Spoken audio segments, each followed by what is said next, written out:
Yes बच्चों, आज हम स्टार्ट कर रहे हैं लेक्चर नंबर 2 काइनेमेटिक्स जो हमने स्टार्ट किया था।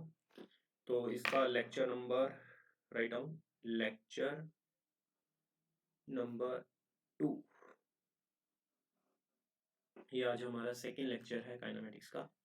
इसके अंदर बच्चों हम सबसे पहले तो स्टार्ट कर रहे हैं पॉइंट मास ऑब्जेक्ट। पहले मैं कुछ आपको बेसिक टर्म्स बताऊंगा, फिर इसके बाद हम इसका जो कॉन्सेप्ट है बेसिकली वो स्टार्ट करेंगे। आज का कॉन्सेप्ट हमारा डिस्टेंस एंड डिस्प्लेसमेंट है। उसको स्टार्ट करने से पहले मैं कुछ आपको बेसिक टर्म्स बताऊंगा। यस बच्चों, पॉइंट मास ऑब्जेक्ट क्या होता है इसको हम समझते हैं। सबसे पहले तो पॉइंट मास ऑब्जेक्ट, मान लो मेरे पास एक यहाँ पर बस है, ये पटियाला से दिल्ली जाती है, पटियाला से दिल्ली की, राइट। अगर ये पटियाला से दिल्ली जाती है तो ये कितना कवर करती है, डिस्टेंस 200 किलोमीटर, तो अराउंड 2 लाख मीटर हो गया, ठीक। अब आप ये देखो, जो बस का साइज है वो बहुत छोटा है, 10 मीटर, 15 मीटर, 20 मीटर की बस हो सकती है ना। तो बस का जो साइज है बहुत कम है, लेकिन बस ने जो डिस्टेंस ट्रेवल किया वो कितना है, 2 लाख मीटर है। तो अब हम बस के साइज को, जो उसने डिस्टेंस ट्रेवल किया है उसको हम एक पॉइंट मान सकते हैं। इस बस को I can replace as a point, because इसका साइज बहुत छोटा है जितना इसने डिस्टेंस कवर किया है। तो मैं यहां पर लिख लेता हूं पॉइंट मास ऑब्जेक्ट क्या होता है हमारे पास, if it covers distance much greater than its own size. अगर मैं आपको कह दूं बस 100 मीटर चल रही है, तो आप यहां पर क्या बस को एक पॉइंट के इक्वल कंसीडर कर सकते हो? नो। बस को आप पॉइंट के इक्वल कब कंसीडर कर सकते हो, जब बस ने जो डिस्टेंस ट्रेवल किया है बहुत ज्यादा है as compare to its own size. तो अब बच्चों हम टाइप कर रहे हैं टाइप ऑफ मोशन। मोशन के टाइप्स क्या हैं? There are so many types, लेकिन कुछ बेसिक जो टर्म्स है वो मैं आपको हल्की फुल्की बता देता हूँ। लेकिन ये जो टर्म्स मैं आपको बता रहा हूँ ये वन बाय वन हम चैप्टर वाइज बहुत डिटेल में पढ़ेंगे बच्चों। सबसे पहला है हमारा रेक्टिलिनियर मोशन। रेक्टिलिनियर मोशन के अंदर बच्चों क्या होता है कि हमारे पास पॉइंट मास ऑब्जेक्ट एक जगह से दूसरी जगह तक जाता है। पॉइंट मास ऑब्जेक्ट का मतलब अब आप समझ गए, यानी बस पटियाला से अगर दिल्ली जा रही है तो हम उसको पॉइंट मास ऑब्जेक्ट कंसीडर कर सकते हैं। रेक्टिलिनियर मोशन बच्चों बेसिकली एक बात ये भी याद रखनी है, ये एक स्ट्रेट लाइन में होना चाहिए। अगर स्ट्रेट लाइन में एक ऑब्जेक्ट चलता है और उसने जो एक स्ट्रेट लाइन में डिस्टेंस ट्रेवल किया है वो उसके साइज के कंपैरेटिवली बहुत ज्यादा है, तो उसे हम रेक्टिलिनियर मोशन बोलते हैं। यानी इसमें हम लिख लेते हैं if point mass object moving in a straight line. अगर एक point mass object straight line में चले तो उसको हम रेक्टिलिनियर मोशन बोल देते हैं। दूसरा है हमारा ट्रांसलेटरी मोशन। बच्चों सेकंड है ट्रांसलेटरी मोशन। ट्रांसलेटरी मोशन में क्या होता है कि एक पॉइंट मास नहीं, ये वाली कंडीशन आप कंसीडर कर सकते हो। अगर एक बस जा रही है वो 100 मीटर चलती है या 200 मीटर चलती है comparable to its own size, तो इस मोशन को स्ट्रेट लाइन में चलनी चाहिए बट वो, तो इसको हम क्या बोल देते हैं, ट्रांसलेटरी मोशन। यानी if body moves in a straight line, अगर बॉडी स्ट्रेट लाइन में चले। एक्चुअल में बॉडी और मास में क्या फर्क है, बॉडी के अंदर नंबर ऑफ मास पार्टिकल होते हैं बच्चों, ऐसे बॉडी के अंदर नंबर ऑफ मास पार्टिकल हैं, तो एक टाइम पर हर एक मास पार्टिकल अपना डिस्टेंस ट्रेवल करेगा सेम। यानी ट्रांसलेटरी मोशन के अंदर नंबर ऑफ पॉइंट मासेस एक जगह से दूसरी जगह तक चलते हैं, और रेक्टिलिनियर मोशन में एक पॉइंट मास एक जगह से दूसरी जगह तक चलता है। तीसरा लिखो बच्चों, हमारे पास सर्कुलर एंड रोटेशनल मोशन। दोनों में भी क्या फर्क होगा सर्कुलर एंड रोटेशनल में? सर्कुलर में क्या होता है, अगर एक पॉइंट मास फिक्स डिस्टेंस पर ऐसे सर्कुलर पाथ पर चल रहा है तो उसे सर्कुलर मोशन बोलेंगे।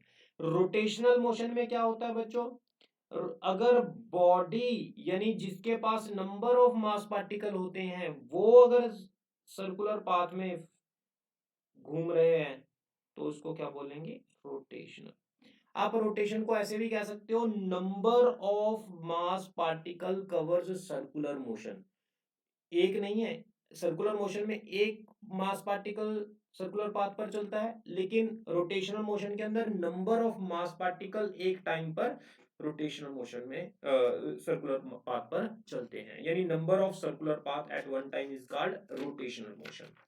इसी तरह अब हमारे पास एक होता है ऑसिलेटरी और एक होता है वाइब्रेटरी। ऑसिलेटरी एंड वाइब्रेटरी, दोनों में क्या फर्क होगा बच्चों? ऑसिलेटरी जो मोशन होता है इसके अंदर टू एंड फ्रो मोशन होता है पॉइंट का, ये पॉइंट है, इसका टू एंड फ्रो मोशन, इधर जा रहा है इस तरफ जा रहा है, ठीक है, this is called oscillatory. Vibratory में बच्चों ये जो टू एंड फ्रो मोशन होता है ना, इसका एम्पलीट्यूड ये जो चलता है बहुत कम चलता है, यानी ये ऐसे ऐसे, इसको बोलते हैं हम वाइब्रेटरी मोशन। ये है ना, हम डेफिनेशंस डिटेल्स जो है जैसे जैसे हम चैप्टर में आगे चलते जाएंगे तो हम वैसे वैसे पढ़ते जाएंगे, ठीक है। इसको इसके बारे में आपको ज्यादा लिखने की जरूरत नहीं है, इसमें एम्पलीट्यूड क्या होता है, ओके, कोई डाउट तो नहीं है यहाँ तक? ये हमने कुछ बेसिक टर्म्स की हैं। इसके बाद हमने जो मोशन को कैटेगराइज किया है बच्चों, उसको तीन डायमेंशंस में कैटेगराइज किया है। एक motion in 1D, motion in 2D and motion in 3D। अगर तो एक टाइम पर पार्टिकल एक डायरेक्शन में चले, लाइक एक पार्टिकल ऐसे जा रहा है, एक डायरेक्शन में जा रहा है, ऑब्जेक्ट एक टाइम पर एक स्ट्रेट लाइन में जा रहा है, this is called motion in 1D। चाहे वो एक्स एक्सिस के अलोंग जाए, चाहे वो वाई एक्सिस के अलोंग जाए, चाहे वो जेड एक्सिस, यानी एक टाइम पर अगर एक डायरेक्शन वो कवर करे, यानी एक coordinate with respect to time change हो तो उसे क्या बोलते हैं, motion in 1D। Motion in 2D के अंदर क्या होगा, अगर एक टाइम पर दो डायमेंशंस कवर हो, लाइक फ्रॉग, फ्रॉग का मोशन देखा है आपने, फ्रॉग जो जंप करता है ऐसे जंप करता है, तो एक टाइम पर वो ऊपर भी जा रहा है और आगे भी जा रहा है, इसको क्या बोलते हैं, motion in 2D। If particle covers two direction at one time, एक टाइम पर दो दो डायरेक्शन कवर कर रहा है, वो ऊपर को भी जा रहा है, वाई एक्सिस के अलोंग भी जा रहा है और एक्स एक्सिस के अलोंग भी जा रहा है, इसको बोलते हैं मोशन इन 2D। अब 3D में तीन डायमेंशंस कवर करेगा। इसकी एग्जांपल को समझने के लिए आप ऐसे समझ सकते हो, कोई भी मोशन, कोई भी ऑब्जेक्ट 3D में कब चलेगा, मान लो आप उसको चलाकर देख लो, वॉल पर, दीवार पर चलाकर देख लो, अगर वो ऐसे चल रहा है, चलते चलते अगर वो बाहर निकल सकता है तो वो 3D होगा, अदरवाइज वो 2D होगा, ठीक है। इन दोनों में आप ऐसे डिफरेंस मान सकते हो, यानी इसके अंदर if one coordinate change with time, इसमें 2 और इसमें 3 कोऑर्डिनेट चेंज विद टाइम, तो आप ये लिख लेना, ये इसमें ज़्यादा इतनी डिटेल में जरूरत नहीं। इसके बाद हम बात करते हैं बच्चों पोजीशन।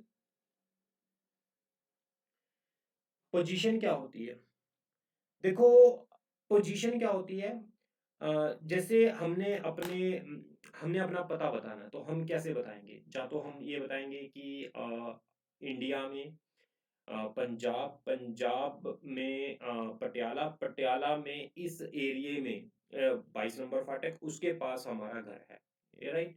तो हम रेफरेंस पॉइंट क्या कंसीडर करते हैं, अगर हमने लोकेशन बतानी है तो हम कोई ना कोई रेफरेंस मानेंगे कि इसके साथ में हमारा ये चीज है लोकेशन। तो पोजीशन भी क्या होती है, ये कोऑर्डिनेट है, x axis, y axis, z axis, हमने एक ओरिजिन पॉइंट कंसीडर कर लिया। अब अगर पार्टिकल यहाँ बैठा है तो हमने किसी के रिस्पेक्ट में तो बताना ही है ना। आपने अपना एड्रेस बताना है तो आप कुछ ना कुछ तो बताओगे ना, पटियाला में यहाँ इस एरिया में रहता हूँ। तो उसी तरह अगर हमने इस पार्टिकल की पोजीशन बतानी है तो उसके पोजीशन बताने के लिए हम एक ओरिजिन मान लेते हैं कोऑर्डिनेट का।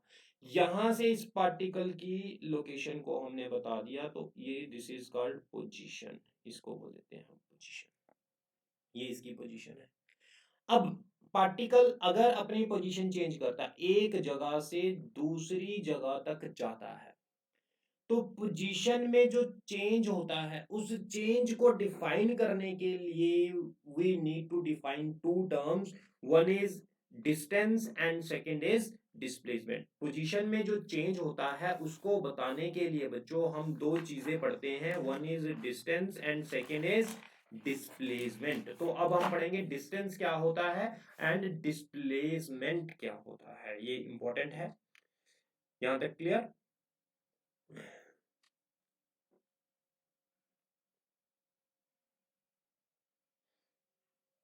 इसमें अगर आप लिखना चाहते हो तो आप लिख सकते हो, if position of an object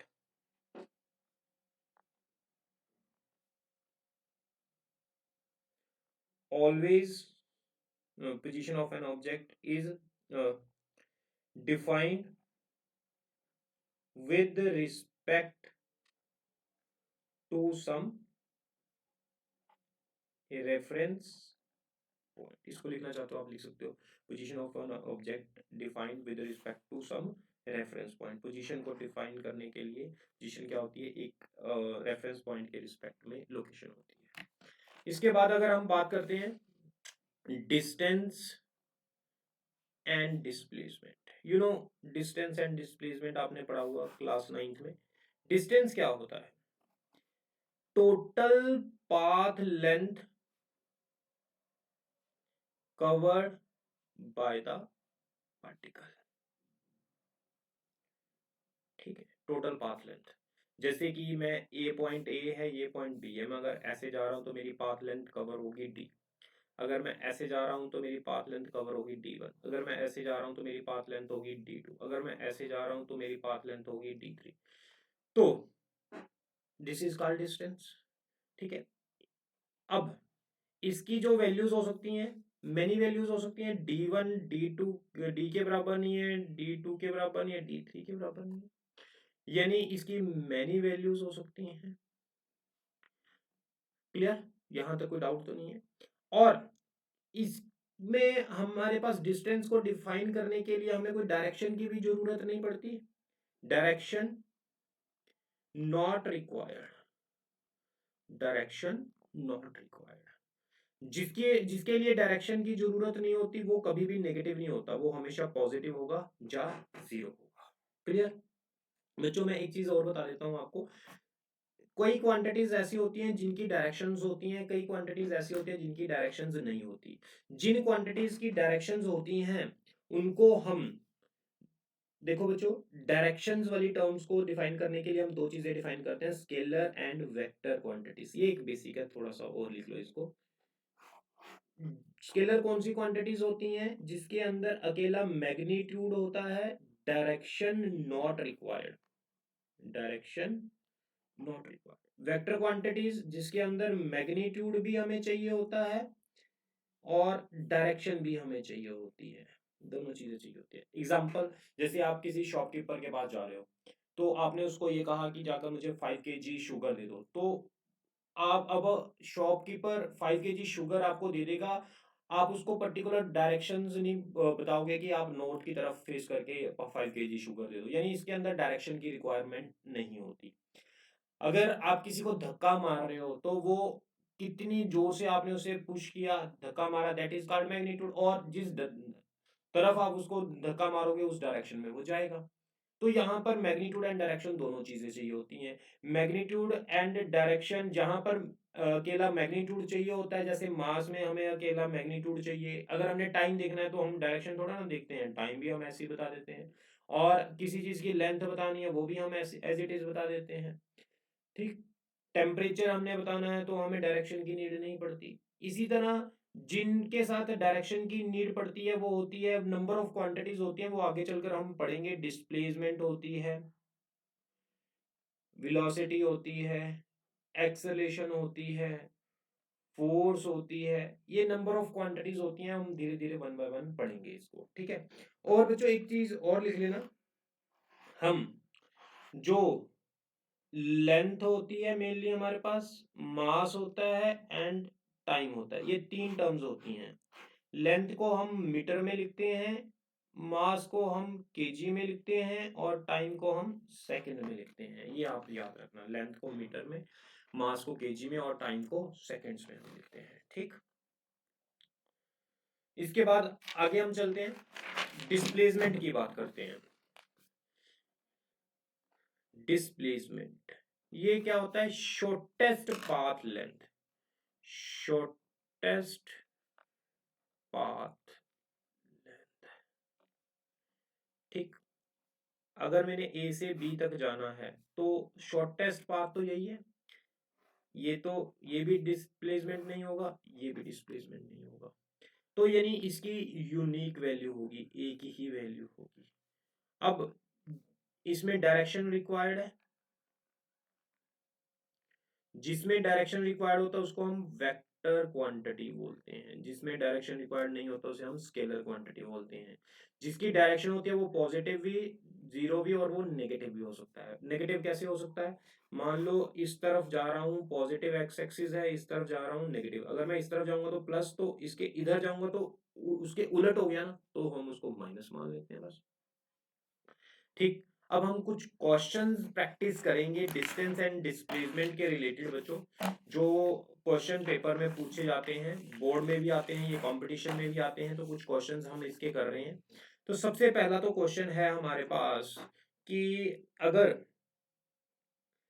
एक बॉडी को मैंने ऊपर फेंका, कितनी हाइट कवर करेगी वो? h।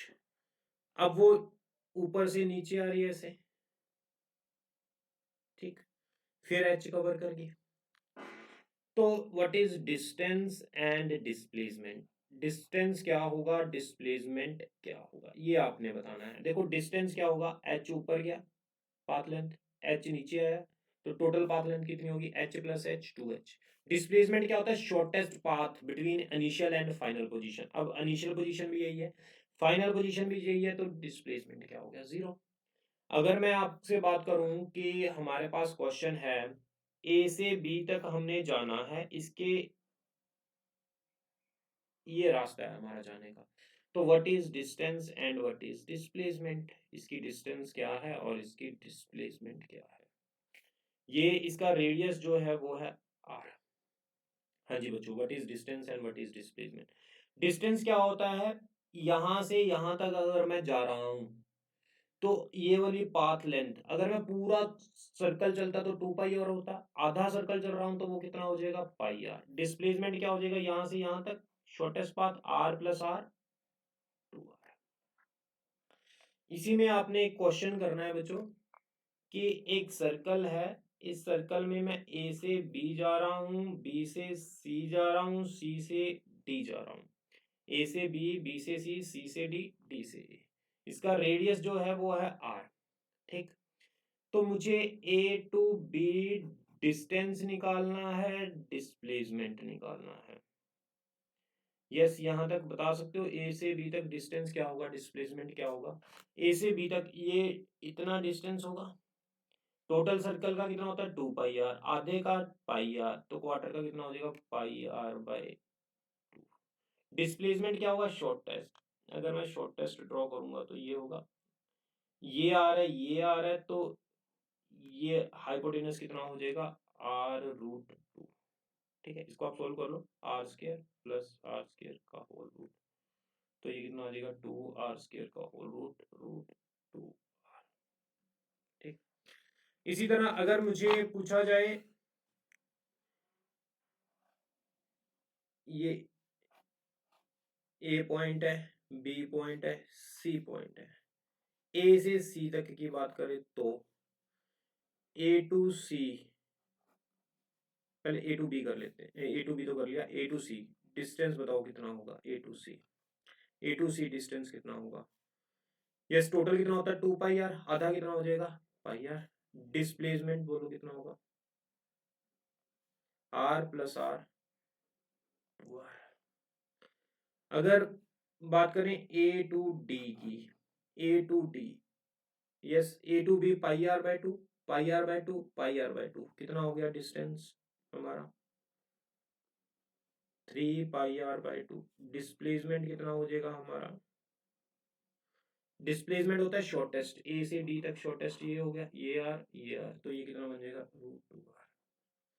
अगर मुझे पूछता है ए टू ए, डिस्टेंस कितना हो जाएगा बच्चों ए टू ए, ए टू ए घूम के दोबारा फिर वापस आ गया, डिस्टेंस हो जाएगा 2 पाई आर। डिस्प्लेसमेंट कितना हो जाएगा, इनिशियल पॉइंट भी वही, फाइनल भी वही, तो 0। इसके बाद मैं आपको एक कॉन्सेप्ट करवा रहा हूँ, थोड़ा सा टफ कॉन्सेप्ट है इसी में, ये नोट कंपटीशन के लिए है। सर्कल है, सर्कल में अगर पार्टिकल ए से बी तक जा रहा है, it covers an angle theta, radius r, find distance and displacement. Distance and displacement हमने पता करने हैं। यस बच्चों, अगर हमने ए से बी तक डिस्टेंस एंड डिस्प्लेसमेंट पता करना है तो आप इसके लिए क्या करोगे, ये एंगल थीटा है। यस, डिस्टेंस एंड डिस्प्लेसमेंट इसका हम कैसे पता करेंगे, देखो जो डिस्टेंस होता है वो हमारे पास, ये डिस्टेंस ये बताना मैंने, ये distance theta you know arc upon radius होता है, आर्क, आर्क कितनी है इसको मैं एल मान लेता हूँ, upon radius, theta is equal to L upon r. तो एल कितना आ जाएगा थीटा, इसमें तो कोई दिक्कत नहीं है, ये मेरा क्या आ गया डिस्टेंस। अगर बात करें डिस्प्लेसमेंट की, डिस्प्लेसमेंट बताना है हमने कितना होगा यहाँ से यहाँ तक। अगर मैंने डिस्प्लेसमेंट बताना है तो बच्चों इसके लिए, डिस्प्लेसमेंट के लिए ये शॉर्टकट होगा, ये पॉइंट ऐसे है, ये होगा शॉर्टकट, ये डिस्प्लेसमेंट है। यानी मैं इसको अलग बना देता हूँ डिस्प्लेसमेंट के लिए, ये चाहिए मुझे डिस्प्लेसमेंट के लिए। अगर हमने ये चीज़ निकालनी है तो हम क्या करेंगे, तो बच्चों मैं यहाँ पर क्या करता हूँ, सबसे पहले तो परपेंडिकुलर बाइसेक्टर ड्रॉ कर लेता हूँ। ये 90 का एंगल है, perpendicular bisector means theta by 2, ये भी कितना हो गया थीटा बाय 2, ये इसका आर रेडियस था। तो तुम्हें पता है एंगल के सामने वाली कौन सी क्वांटिटी होती है, एंगल के सामने वाली कौन सी क्वांटिटी होती है, r sine theta by 2, angle के सामने होता है आर साइन थीटा बाय 2। तो ये टोटल कितना बन जाएगा, डिस्प्लेसमेंट कितना आ जाएगा आपका, आपका डिस्प्लेसमेंट आ जाएगा 2r साइन थीटा बाय, ये एंगल के सामने ना साइन क्वांटिटी होती है, एंगल के साथ वाली कॉस होती है, कोण के साथ कॉस, कोण के सामने साइन। ठीक, एक आप क्वेश्चन करके दिखाओ इसके साथ का, बिल्कुल सेम क्वेश्चन है, इसके साथ का एक क्वेश्चन आप करके दिखा सकते हो। अगर ए से बी तक एंगल 120 डिग्री रोटेट कर रहा है, find distance and displacement. Yes बच्चों, आप ये क्वेश्चन ट्राई कर सकते हो, डिस्टेंस एंड डिस्प्लेसमेंट बताना है अगर पार्टिकल ए से बी तक चल रहा है। ठीक, ऐसे चल रहा है तो सॉल्यूशन करते हैं ए से बी तक। अब देखो, इसको मैं सबसे पहले तो मैं डिस्टेंस पता कर लूं, डिस्टेंस कैसे पता करेंगे, देखो बच्चों अगर ये 2 पाई आर, अगर ये 360 घूमता तो कितना कवर करता 2 पाई आर, अगर 1 डिग्री घूमता तो कितना कवर करेगा 2 पाई आर बाई 360। ठीक है, कितना कवर कर रहा है 120, अगर ये 120 कवर करेगा तो कितना घूमेगा, 0 से 0 कट गया, 3 आ गया, तो ये कितना आ गया 2 पाई आर बाई 3, ये आंसर आ गया, ये डिस्टेंस आ गया। डिस्प्लेसमेंट निकालना है, मैंने डिस्प्लेसमेंट पता करने का आपको शॉर्टकट बताया था, क्या था डिस्प्लेसमेंट शॉर्टकट, वो था 2r sine theta by 2, 2r as it is sine theta 120 by 2, तो 2r साइन 60, साइन 60 कितना होता है 2r रूट 3 बाई 2, तो ये आ गया r रूट 3, ये आंसर आ गया। ठीक है यहाँ तक। इसके बाद मैं एक क्वेश्चन और करवा रहा हूँ, इंपॉर्टेंट है अगला क्वेश्चन भी काफी। एक व्हील है ऐसे, जिसका रेडियस है r, वो ऐसे घूम रहा है सर्कुलर पाथ में। फाइंड डिस्प्लेसमेंट ऑफ, ये पॉइंट B है, point B if it moves half cycle. अगर ये हाफ साइकिल व्हील घूम जाए तो B की डिस्प्लेसमेंट पता करो। अब बच्चों देखो, ये ऐसे है, अगर ये हाफ साइकिल घूम गया तो ये B पॉइंट कहाँ आ जाएगा, ऊपर आ जाएगा। अब हमने डिस्प्लेसमेंट पता करनी है, ये स्टार्टिंग पॉइंट है, ये फाइनल पॉइंट है, तो मुझे ये चाहिए, दिस इज कॉल्ड डिस्प्लेसमेंट, ये हमें चाहिए। अब ये कितना होगा, ये r रेडियस है, r प्लस r, ये 2r हो गया। अब ये कितना होगा, कितना घूमा, ये आधा। अगर ये पूरा घूमता तो 2 पाई r हो जाता है ये, अब आधा घूम रहा है तो कितना होगा, पाई r। तो डिस्प्लेसमेंट कितना हो जाएगा हमारे पास, पाई r का स्क्वायर प्लस 2r का स्क्वायर का होल रूट। इसको जब आप सोल्व करोगे तो ये आ जाएगा 4 प्लस पाई r स्क्वायर। ठीक बच्चों, इसके साथ का मैं एक दो क्वेश्चन आपको और करवा देता हूँ, वैसे वो आपको आते भी हैं। जो मैंने आपको डायरेक्शंस वाले कॉन्सेप्ट तो करवा ही दिए थे, डायरेक्शंस वाले तो आपको आती ही हैं भी, नॉर्थ की तरफ इतना जाना, साउथ की तरफ इतना जाना। अगर आप एक क्वेश्चन करना चाहते हो तो कर सकते हो, वैसे डायरेक्शंस वाले मैंने आपको करवा दिए थे। लिख लो, a man is moving along the north, एक मैन नॉर्थ की तरफ जा रहा है, after covering 30 meter, take turn and move 60 meter along the east. Find total distance and displacement। हमने total distance and displacement बतानी है क्या होगी। अब देखो इसके अंदर बच्चों क्या है, हमारे पास man is moving along north, north की तरफ चल रहा है कितना, 30 मीटर, फिर टेक अ टर्न 60 मीटर, तो टोटल डिस्टेंस कितना हो गया, डिस्टेंस होती है पाथ लेंथ, पाथ लेंथ कितना हो गया, 30 plus 60 90 metre, 90 kilometre, sorry 90 metre. और डिस्प्लेसमेंट कितना हो जाएगा आपका, ये शॉर्टेस्ट, अगर ये शॉर्टेस्ट निकालेंगे 30 का स्क्वायर 60 का स्क्वायर का होल रूट कर देंगे तो वो कितना आ जाएगा, 30 रूट 5 मीटर। That's all. आज का lecture finish, take care, bye.